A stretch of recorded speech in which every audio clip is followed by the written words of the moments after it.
میرے دوستو، آج آپ حضرات کے سامنے ماں کی محبت کا ایک عجیب واقعہ پیش کرتا ہوں۔ واقعہ یہ ہے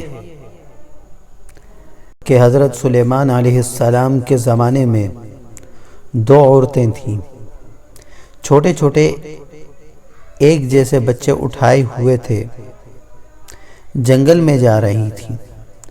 ایک بھیڑیا آیا اور اس میں سے ایک عورت کے بچے کو چھین لیا اور بھاگ گیا۔ تھوڑی دیر بعد اس عورت کے دل میں یہ خیال آیا کہ یہ جو دوسری عورت کا بچہ میں لے لوں۔ اس نے جھگڑا شروع کر دیا۔ معاملہ حضرت سلیمان علیہ السلام تک پہنچا۔ دونوں اپنا حق جتلاتی ہیں۔ وہ کہتی ہے اس کے بچے کو بھیڑیا لے گیا ہے، دوسری کہتی ہے اس کے بچے کو۔ سلیمان علیہ السلام نے فرمایا چھری لاؤ، میں اس بچے کے دو ٹکڑے کرتا ہوں اور دونوں میں آدھا آدھا تقسیم کر دیتا ہوں۔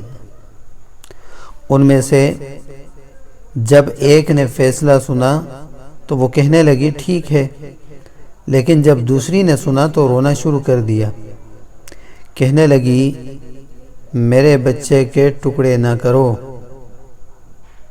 اس دوسری عورت کو دے دو، یہی پالے گی، کم از کم میرا بچہ زندہ تو رہے گا۔ آپ سمجھ گئے ہیں کہ یہ بچہ اس عورت کا ہے، آپ نے اسے عطا فرما دیا۔ محبت کا تقاضا یہی ہے کہ محبوب کو تکلیف پہنچنے نہ پائے، اسے کانٹا بھی چبھنے نہ پائے۔ اگر ہم نے اپنے پیارے اللہ سے محبت کا رشتہ مضبوط کر لیا تو پھر وہ کیسے گوارا کرے گا کہ ہمیں کوئی تکلیف پہنچے، خواہ دنیا میں ہو یا قبر میں، محشر میں ہو یا پل صراط پر۔ میرے دوستو، اس واقعے سے ہمیں یہ سبق ملتا ہے کہ جو حقیقی محبت ہوتی ہے، اللہ نے ماں کے دل کے اندر حقیقی محبت ڈالی ہے۔ اس لیے جس کا بچہ نہیں وہ تو اس فیصلے پر راضی، لیکن جس کا بچہ ہے وہ اس فیصلے پر راضی نہیں۔